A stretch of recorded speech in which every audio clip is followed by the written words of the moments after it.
5ই জুলাই বুধবার। জগৎ সত্য, মিথ্যা নয়। এখন যা হচ্ছে আগেকার সব কিছুর কোনাকুনিভাবে বিপরীত। শ্রীজীবন কৃষ্ণ। ওরা কি বলে রে, জগৎ মিথ্যা? কত বড় সত্য এই জগৎ, তা তোদের আর কি করে বোঝাবো? ধীরেন, জগৎ তো ওদের হয়ে সাক্ষী দেয়নি, তাই তারা জগৎ মিথ্যা বলে গেছে। তবু তো ঠাকুর এখানে ভদ্রভাবে বলেছেন, শালার জগৎ মিথ্যা বলেননি। এই আমাদের ভাগ্যি। তা ওরা ঠিকই বলে গেছেন।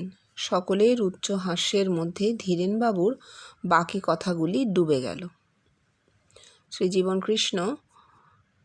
গোটা জগতের মানুষ নিজেকে আমায় আহুতি দান করছে এই বলে, ওগো আমি নেই আছো, এই বলে ওগো আমি নেই আছো তুমি। এই দেখ না, তোরা এক এক করে আসছিস। আমার তেজ, আমার শক্তি যেন আরও বাড়ছে। এখন দেখ, তোরা আমার পুজো করছিস না আমি তোদের পুজো করছি? ওরে, আমি নিজেকে তোদের মধ্যে বিলিয়ে দিয়ে তোদেরই পুজো করছি। কি পেয়েছি আমরা রে? কি হয়েছে আমাদের রে? এই একটু আগে মামেকং শরণং বজ্রর কথা বলছিলাম না? ঠিক সেটাকে উল্টে দিয়ে চলেছি। আমাদের যা হয়েছে সেটা যেন এর ডায়াগোনালি অপোজিট। এখন বুঝতে পারলি জগৎ কত বড় সত্য? নে পড়। হ্যাঁ, ব্রহ্ম সত্য, জগৎ মিথ্যা। শুধু জগৎ মিথ্যা বলেনি, কিন্তু ব্রহ্ম সত্যটা বলেছে। জগৎ মিথ্যা, হ্যাঁ। এটা হচ্ছে শঙ্করাচার্যের প্রদর্শিত পথ বা মত, অদ্বৈতবাদ। ব্রহ্ম একা সত্য, বাকি যা কিছু মিথ্যা, এই জগৎ মিথ্যা। তাহলে শঙ্করাচার্য কিন্তু বলছেন বেদের কথা, অথচ বেদের বিরুদ্ধ কথা বলছেন, বেদ বিরুদ্ধ কথা। বেদে কি বলছে? সর্বং কল্পিতং ব্রহ্ম, সবই ব্রহ্ম।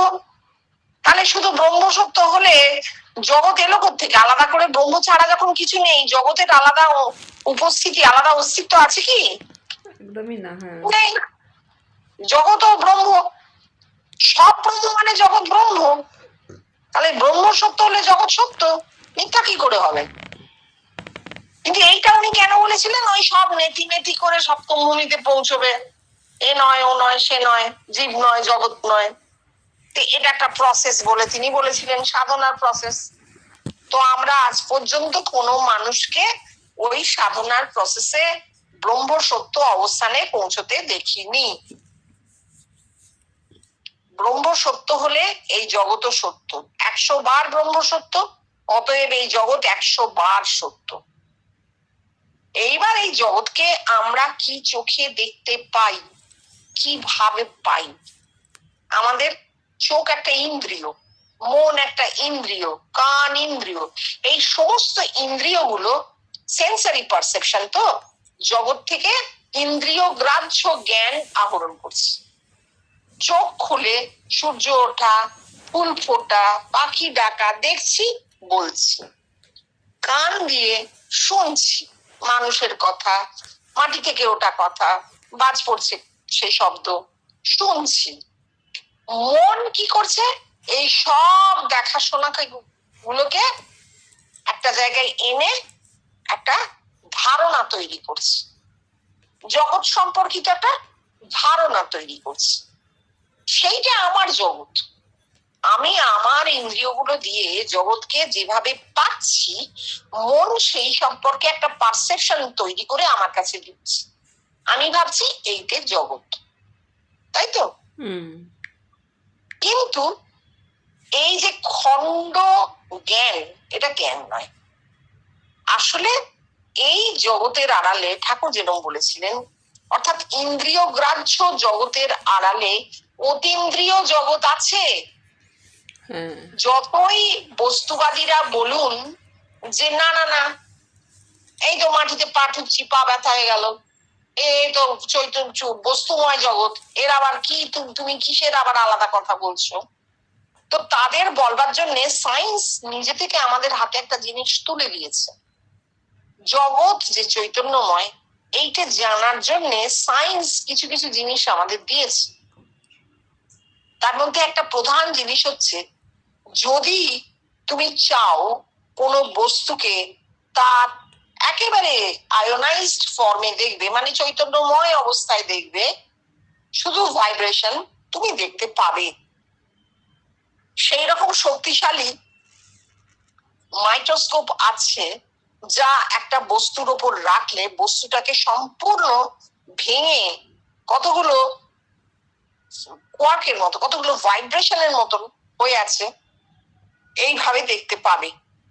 একটা জায়গায় জমাট বেঁধে আছে, খালি ছড়িয়ে যাচ্ছে না, লুজলি প্যাকড, কথাতেই বলে লুজলি প্যাকড। তাহলে এইটা আমরা দেখতে পাই কিন্তু এখন। তাহলে এই বস্তুময় জগতের আড়ালে আরো জগৎ আছে, যা আমার ইন্দ্রিয় গ্রাহ্য জ্ঞানের বাইরে। আমাকে বিজ্ঞানের সহায়তা নিয়ে সেটা দেখতে হয়, বুঝতে হয়, তাই না? তাহলে চৈতন্যময় জগৎ যখন ঠাকুর বলছেন, তখন আমি তাকে অস্বীকার করি কেন? অবশ্যই জগৎ সত্য। ঠাকুর যখন বলছেন যেদিকে তাকাচ্ছি পাড়া গলার মতন দেখছি, জীবন কৃষ্ণ বলছেন চতুর্থ ভূমির অনুভূতি জগৎ চৈতন্যময় দেখছেন। তো দেখছেন তো, আর তো কেউ দেখতে পাচ্ছে না কেন? তারা ওই ইন্দ্রিয় গ্রাহ্য জ্ঞানটাকে অতিক্রম করতে পারছে না, ব্রেনের সেল খুলছে না। সুতরাং অবশ্যই জগৎ সত্য। এইবার ধীরেন্দ্রদে বলছেন, ওরা ওদের হয়ে জগৎ সাক্ষী দেয়নি, তাই ওরা বলেনি জগৎ যে সত্য। এইবার বিশ্বব্যাপীতে জগৎ চৈতন্যময়ের প্রধান প্রমাণ কি? চৈতন্য এক, চৈতন্যে দুই নেই। বস্তুতে বহু, শক্তিতে দুই, আর চৈতন্যে এক। এই চৈতন্যময় জগৎ যে হয়েছে, বা জগৎ যে চৈতন্যময়, তার প্রমাণ আমরা কিভাবে পেয়েছি? এক এক করে মানুষ গিয়ে বলেছে আপনাকে দেখেছি। অর্থাৎ আমার ভেতরে, আমার অজ্ঞাত সারে, আমি ঘুমন্ত, আমি নিদ্রিত, আমার স্বপ্নে আপনার রূপ ভেসে উঠেছে, আমি আপনাকে দেখেছি। কি দেখেছি, কেন দেখেছি জানি না, কিন্তু দেখে আমার খুব আনন্দ পেয়েছে।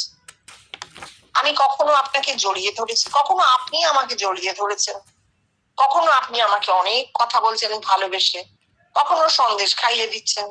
এত এত রকমের দর্শন হয়েছে এক একজন মানুষের। না দেখে, না চিনে তাকে খুঁজে খুঁজে এসে বলেছেন।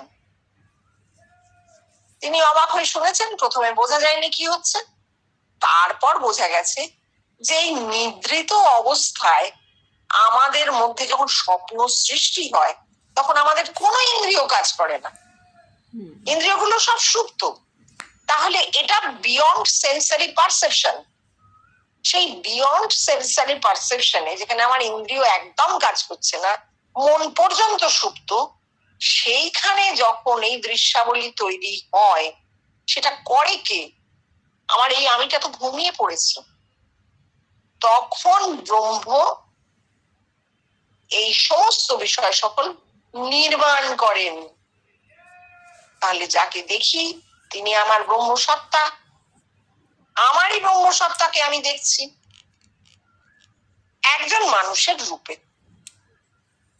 এইটা বলা হচ্ছে। তাহলে যে লোকটি এসে বলছেন যে আপনাকে দেখেছি ঘুমের মধ্যে, স্বপ্নে, সে পরিষ্কার বলছে আমি যখন নিদ্রিত, আমার তো কোনো সেন্সার পারসেপশন কাজ করছে না, আমার তো কোনো ইন্দ্রিয় কাজ করছে না, আমার অতীন্দ্রিয় অনুভূতিতে আমি আপনার রূপটা দেখেছি। অর্থাৎ আমার ভেতরে যে ব্রহ্ম পুরুষ, তিনি আপনার রূপটা ধরে ফুটে উঠেছেন। এইভাবে প্রত্যেকে যখন এসে বলছে, তখন এই একের একটা রূপ তৈরি হয়েছে। জগৎ বলছে একের রূপ, চৈতন্যের একটা রূপ আমরা পেয়েছি, আমরা দেখেছি।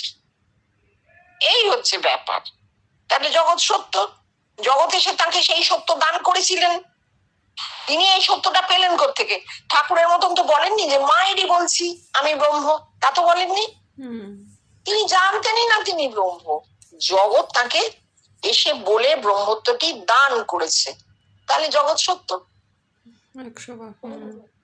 এইবার কথা হচ্ছে, সব সময় বুঝতে হবে, জানতে হবে, এই সমস্ত অবস্থাগুলো এক একটা স্তর আছে, কোনো কিছুই কিন্তু চিরস্থায়ী নয়। এই অবস্থাটা চিরস্থায়ী হতে পারে না, এটা একটা সময়, একটা নির্দিষ্ট স্থানকালে ঘটনাটা ঘটে গেছে। প্রমাণ হিসেবে যখন উনি জীবিত, ব্রহ্ম ওতপ্রোত, বাইরেও আছেন ভেতরেও আছেন। ভেতরে যে সত্তার রূপ দেখছি, বাইরে তো তাকে দেখে মিলিয়ে নেওয়া হচ্ছে। সুতরাং এইটা একটা স্তর, সেই সময় তার ব্রহ্মত্বে উত্তরণের স্তর। হ্যাঁ, পড়ো। শ্রীরামকৃষ্ণ গান গাইছেন, যতনে হৃদয়ে রেখো আদরিণী শ্যামা মাকে। শ্রীজীবন কৃষ্ণ, এদিকে তো তোরা আমায় তোদের হৃদয়ে রেখেছিস, তার এখন কি বলবি? ওদের ও শ্যামাই বা কে, আর আমি বা কে? কিছু বুঝতে পারলি কি বললাম আমি? ভোলা, আপনার রূপটা যে আমাদের মধ্যে দেখি, সেটা কল্পনার নয়, বাস্তব, আর ওদের ওটা কল্পনার। ধীরেন, আমাদের এটা পড়া বিদ্যা, আর ওদের আপনি যেমন বলেন মাতৃগত কুল, তাই মা মা করছে। শ্রীজীবন কৃষ্ণ কথাগুলি শুনলেন মাত্র, কোনরূপ মন্তব্য করলেন না। কেন করলেন না? সবটাই এদের ব্যাখ্যায় ফাঁক। কেন? সেই সময় এদের ব্রহ্মত্ব লাভ হয়েছে, এরা এসে বলেছেন আপনাকে দেখেছি। কিন্তু শুধু ব্রহ্মত্ব লাভ হলেই তো হলো না, তার তো বিকাশ হওয়া চাই। সেই বিকাশটা তখনও হয়নি, এখনো কিন্তু হয়নি। আমি তোমার পরিষ্কার বলছি, এখনো ব্রহ্মত্বের যে বিকাশ, জগতের দিকে তাকালেই আমরা বুঝতে পারবো যে আমি আর জগৎ এক হয়ে গেছি, নিজের সঙ্গে জগতের সঙ্গে কোনো পার্থক্য থাকছে না, এটা তো এখনো হয়নি। এখনো আমাদের মঙ্গল চিন্তা করতে হয়, অমুক তসুক, তাই না? তাহলে এটা দেরি আছে। সুতরাং তাদের হয়নি বলে একটা খুব খারাপ জিনিস হয়েছে তা নয়, সেটা তখন স্টার্ট, সূত্রপাত।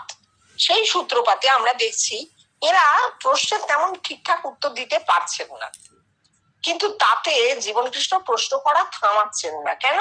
ব্রেনে হ্যামার করবে, তাই তারা চিন্তা করবে, যেটা উনি জিজ্ঞেস করলেন কি উত্তর হবে, এটা ব্রেন অ্যাকশন করবে, এই জন্য প্রশ্ন করা। তাই তিনি উত্তরও দিচ্ছেন না। তাহলে প্রশ্নটা কি ছিল? ঠাকুর বলছেন, যতনে হৃদয়ে রেখো আদরিণী শ্যামা মাকে। হৃদয় সহস্রার, হৃদয় সহস্রার। শ্যামা মা যখন শ্যামা, তখন কিন্তু তার রূপ নেই। তুমি সগুণা নির্গুণা, সেই নির্গুণা। কেন? অন্ধকার, কালো, ঠিক আছে? শ্যামা মা নির্গুণ, কিন্তু তাকে পাওয়া হয়েছে, তিনি আদরিণী, অর্থাৎ কৃপা হয়েছে, আপনা থেকে দেখা হয়েছে। এবার তাকে সহস্রারে বসিয়ে রাখো। এটা কখন সম্ভব? বেষ্টিতেই যখন কোনো মানুষের আত্মা সাক্ষাৎকার হয়, তার পরবর্তী অবস্থায় সে চুপ হয়ে যায়, তার মন সহস্রারে গিয়ে চুপটি করে বসে থাকে, একটা শান্তির প্রবাহ শরীরে বইতে থাকে, মুখে কথা থাকে না। জগৎকে সে কি বলবে? তার সেই সময় কিন্তু তার কাছে জগৎ লীন হয়ে গেছে, জগৎ বলে বোধ নেই, জগৎ ভুল হয়ে গেছে, দেহ ভুল, জগৎ ভুল, সমাধিস্থ। শুধু শ্যামা মা, শুধু নির্গুণ, এর তো উত্তর হয় না।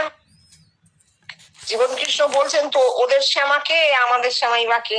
হ্যাঁ, ওদের শ্যামা বেষ্টির, ঠাকুরের একার অবস্থা, ঠাকুরের একার অবস্থা, আত্মা সাক্ষাৎকারের পরবর্তী অবস্থা, সমাধিস্থ হয়ে চুপ করে বসে আছেন।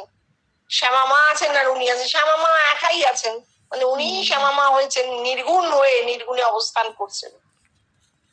কিন্তু জীবন কৃষ্ণের সময় কি হচ্ছে? এই জগৎও কিন্তু নির্গুণ। জগৎকে কি তুমি কোনো গুণ বলতে পারো? জগতের বিশেষ কোনো গুণের কথা বলা যায় কি? তমগুণী, রজগুণী, সত্যগুণী বলা যায় কি? জগৎ কিন্তু ত্রিগুণাতীত। কেন? জগৎ কালাতীত বটে, অতীত, বর্তমান, ভবিষ্যৎ সব অতিক্রম করে যাচ্ছে, তাই না? তাহলে জগৎ তো নির্গুণ। সুতরাং এই জগৎ শ্যামাও বটে। বিশ্বব্যাপীতে যখন জীবনকৃষ্ণ কথা বলছেন, তখন তিনি এই জগতের কথাই সবসময় বলেছেন, নিজের কথা তো বলেননি। তিনি কি পেয়েছেন এই কথা তিনি কখনো বলেননি। জগৎ কি পেয়েছে এবং জগৎ তাকে কি দান করেছে সেইটা তিনি বলেছেন। এই শ্যামা মা আদর করে তাকে, এই জগৎ আদর করে তাকে ব্রহ্মত্ব দান করেছে, কৃপা করেছে, সেটা এরা কেউ বলতে পারলেন না। ঠিক আছে, পরে প্রায় খানিকটা পড়া হবে হয়তো। 6 জুলাই বৃহস্পতিবার। আমার চৈতন্যে জগৎ চৈতন্য, জনসমুদ্রই মহাকারণ। অতীতকে আপনা হতে পার হলে তবেই নতুন দান। শ্রীরামকৃষ্ণ, যার চৈতন্যে জগৎ চৈতন্য হয়েছে, শ্রীজীবনকৃষ্ণ জগৎ চৈতন্য হয়ে রয়েছে। শ্রীজীবনকৃষ্ণ অমর বোসকে উদ্দেশ্য করে, কি রে অমর, যার চৈতন্যে জগৎ চৈতন্য, এই যারটা কার? অমর, একটা মানুষ বেঁচে আছে, তার চৈতন্যে জগৎ চৈতন্য। শ্রীজীবনকৃষ্ণ, কীরকম? অমর, নিজের মধ্যে দেখি। শ্রীজীবনকৃষ্ণ, নিজের মধ্যে দেখিস? অমর এরপর আর কিছু বলতে না পেরে নীরব রইল। তাই দেখে শ্রীজীবনকৃষ্ণ আবার প্রশ্ন করলেন, চৈতন্য কোনখানে গোড়ায় উদয় হয় বল দেখি? এই প্রশ্নের উত্তর দিতে না পেরে অমর নীরব রইল। তখন ধীরেন বললে, চতুর্থ ভূমিতে। যেমন ঠাকুর কালী মন্দিরে কোষাকুষি, চৌকাঠ, প্রতিমা সবই চিন্ময় দেখছেন।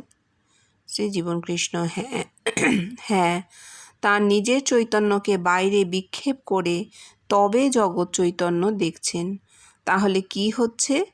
আমার চৈতন্যে জগৎ চৈতন্য হচ্ছে না? ধীরেন, আগে হ্যাঁ। শ্রীজীবনকৃষ্ণ, ওদের আইডিয়া কি জানিস? ভগবানের চৈতন্যে জগৎ চৈতন্য। ভগবানটা কি গো? না, ভগবান। আরে ভগবান গো, ভগবান। ভগবান জানো না? সকলের ঈষৎ হাস্য। অর্থাৎ কি যে কেউ কখনো বুঝতে পারবে না। অর্থাৎ সে যেন একটার পর কোন সুদূরে যেন একটা কিছু আছে। অপূর্ব। ঠাকুর বলছেন, যার চৈতন্যে জগৎ চৈতন্য হয়ে রয়েছে। ঠাকুরের বেষ্টি, ঠাকুরের দ্বৈতবাদ, ঠাকুর নিজের সত্তাটি ভক্ত সত্তা বলে চিরকাল বোধ করে এসেছেন। ভগবৎ সত্তা বলে তাকে বিশেষ একটা আমল দেননি। চিরকাল তিনি নিজের সত্তাকে ভক্ত সত্তা আর ভগবৎ সত্তাটি যেন তার মধ্যেই আছে, আলাদা। নিজেকে দুটো ভাগে রেখেছেন। কারণ ভক্তের তো অহং থাকে যে আমি ভক্ত। তাই বলছেন, যার চৈতন্যে জগৎ চৈতন্য। একদম অমরবাবু ঠিক বলেছেন যে আমার চৈতন্যে জগৎ চৈতন্য। কখন? যখন আমি বেঁচে আছি। বেঁচে থাকা একটা বিরাট প্রমাণ।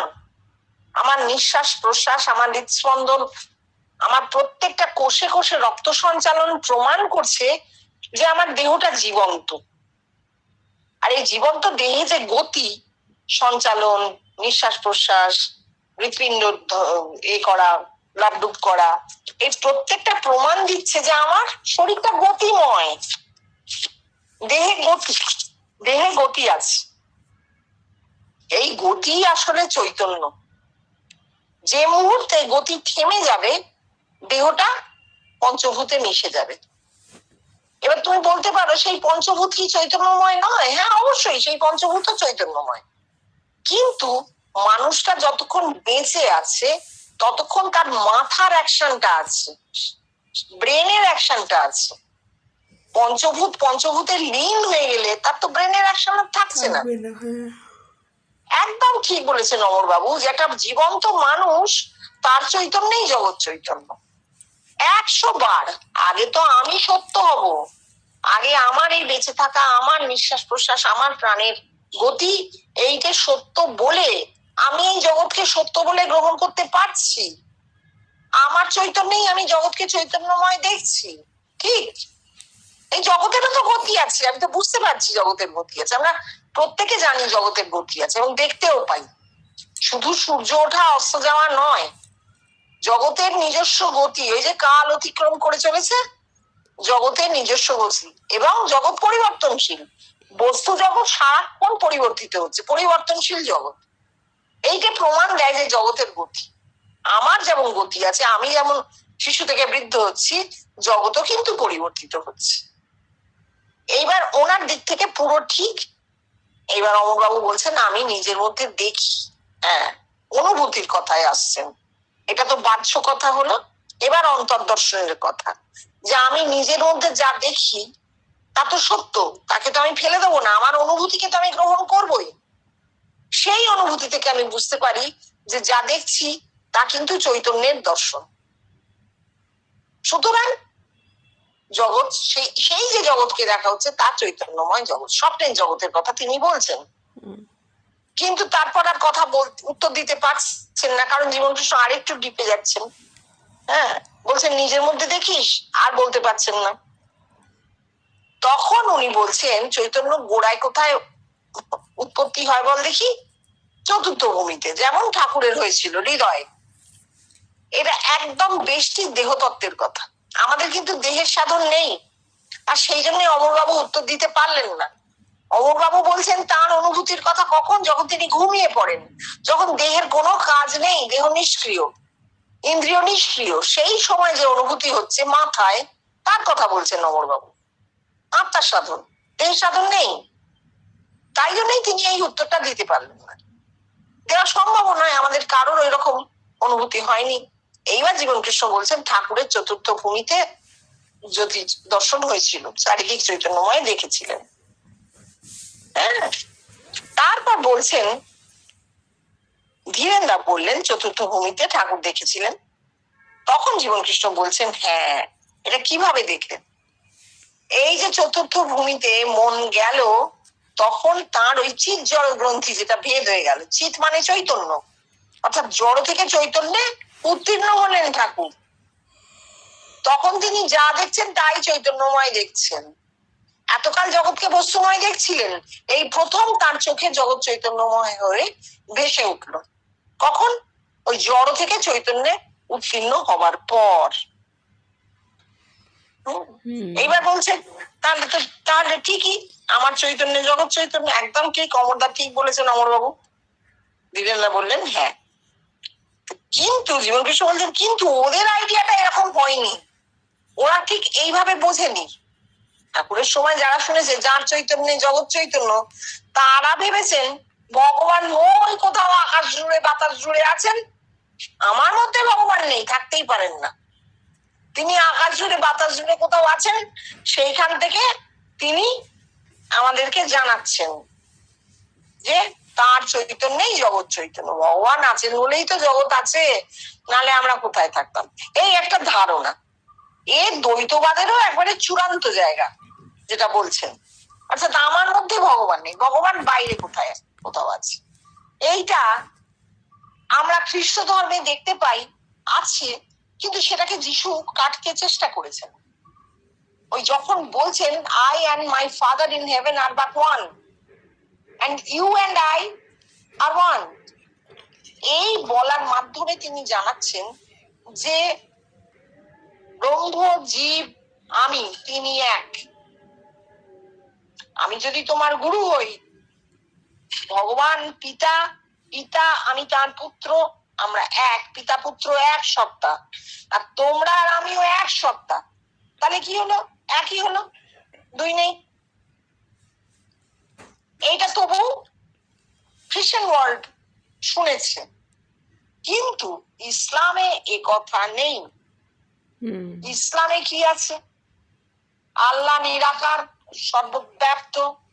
মানুষের মধ্যে আল্লাহ কখনো হতে পারে না। সৃষ্টি আর সৃষ্টিকর্তা এক হতে পারে না। মানুষ তার সৃষ্টি মাত্র, ক্ষুদ্র, অতি ক্ষুদ্র। তার মধ্যে পশু ভাব, জীব ভাব সব প্রচুর প্রবল। তার মধ্যে শয়তান আছে, তার মধ্যে ভালো লোকও আছে। আল্লাহর সৃষ্টি, আল্লাহর জগৎ, আল্লাহর সৃষ্টি। তিনি নিরাকার, তিনি কখনো মানুষের মধ্যে ঢুকতে পারেন না। এই যে দ্বৈতবাদ, তাদের গোড়া মেইন স্ট্রিম ইসলামের কথা হচ্ছে, সুফিজমের কথা হচ্ছে না, মারফতিদের কথা হচ্ছে না, শরীয়তি মুসলমান যারা তারা এটাকে মানে।